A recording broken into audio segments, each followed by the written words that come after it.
It's unfair to brand every German who somehow participated in World War II a Nazi, even if we're considering only those who served in a branch of the military. There's actually a difference between those Germans who served in the Wehrmacht and the SS, and while it was rare, there were those in the Wehrmacht and other German military organizations who disliked and even went so far as to oppose the SS. In this video, we're going to discuss some cases in which men in the Wehrmacht and other non-SS organizations stood up for what was right and opposed the SS in the Second World War.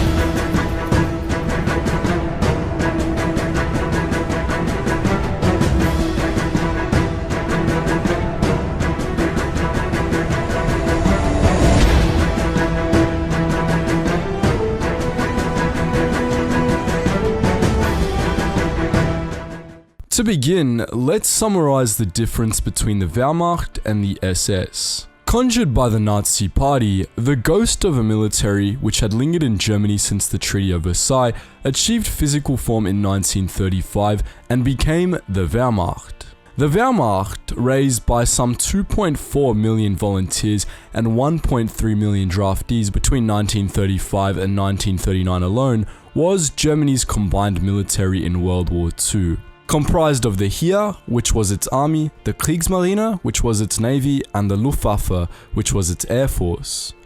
While it was Germany's military, it bore the mark of the party who resurrected it and, for the most part, worked to make the dreams of the Nazi Party a reality. To reiterate, the Wehrmacht was one of Hitler's metal arms, and there can be no doubt that the vast majority of that arm was elbow deep in war crimes by 1945. Hitler kept his other metal arm, the Schutzstaffel or SS, closer to him and trusted it more than the Wehrmacht to effect his desires. This metal arm was actually a set of appendages stapled into the fascist sinew on the right side of the Führer's torso. The Waffen-ss was the militarized branch of the SS, while the Allgemeine SS handled the racial policy of Nazi Germany and general policing, and the SS Totenkopfverbände ran the concentration and extermination camps. Two of the more notorious subsections of the Allgemeine SS were the Gestapo, which was the party's official secret police, and the Sicherheitsdienst, which was the party's official intelligence agency. The SS on a whole was a paramilitary organization born to the Nazi Party, as opposed to the Wehrmacht, which was simply adopted and raised by the party. The SS was, like the Wehrmacht, tasked with bringing fruition to the desires of Hitler, though generally it adhered to and enforced Nazi ideology more aggressively. To put it simply, the SS was much more Nazi than the Wehrmacht, so it's fair to say that to oppose the SS was to oppose Nazi ideology.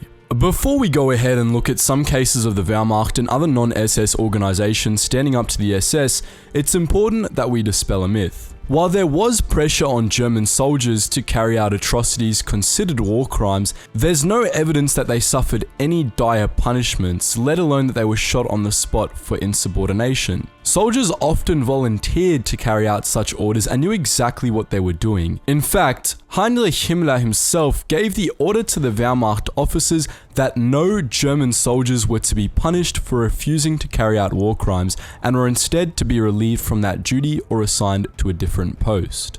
Now to some specific cases. Reserve Police Battalion 101 was a German paramilitary unit in the Order Police, a police organization formed under SS leadership and deployed alongside the Wehrmacht in the invasion of Poland. After carrying out some actions in Poland and then returning to Germany, Battalion 101 was again deployed in Poland, where it helped to facilitate the Holocaust under the command of high-ranking SS officer Odilo Globotnik, a Nazi who oversaw the murder of more than 1 million Jews. In June 1942, Major Wilhelm Trapp, in command of Battalion 101, was ordered by Globotnik to round up 1,800 Jews from a town in Poland, deport the able-bodied men, and kill the children and the elderly on the spot. One of Trapp's lieutenants said outright that he would take no part in the massacre, so Trapp resigned him. Once the unit was actually in the town, Trapp addressed his men, saying anyone who didn't feel up to the task could step out. Some opted out then and there, while others requested to be relieved from the duty after the massacre had started. Others approached a different officer and requested to be relieved, though this officer, an SS Hauptsturmführer, told those men that they would join the dead if they didn't carry out the order. These men were not killed, however, but were sent to Trapp, who relieved them of the duty. The SS officer had no legal right to say what he said and would have faced a court-martial if he acted on his words. General of Infantry Karl Heinrich Rudolf Wilhelm von Stülpnagel was a successful Wehrmacht commander, leading the 17th Army to victory in the Battle of Uman and the Battle of Kiev in the Soviet Union. It was while he was on the Eastern Front that Stülpnagel was implicated in a series of war crimes which chewed at his conscience until he could take no more.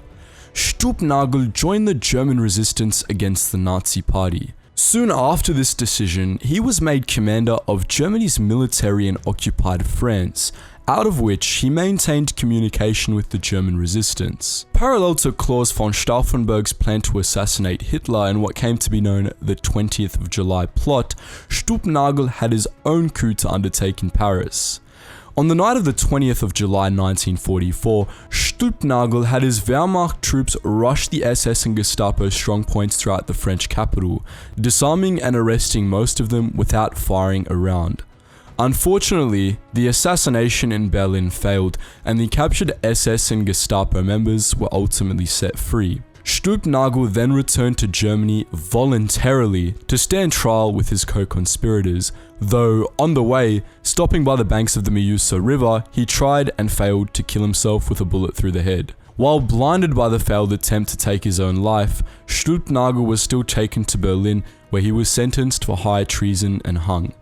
Overall, Stülpnagel's coup in Paris was much more successful than Stauffenberg's in Berlin, though the former was of little use without the success of the latter. By April 1943, the SS had converted a small castle near the village of Itter in Austria into a prison, and in this prison they kept high-profile French prisoners such as former French prime ministers and French resistance members. Following a prisoner uprising, the SS members stationed there fled.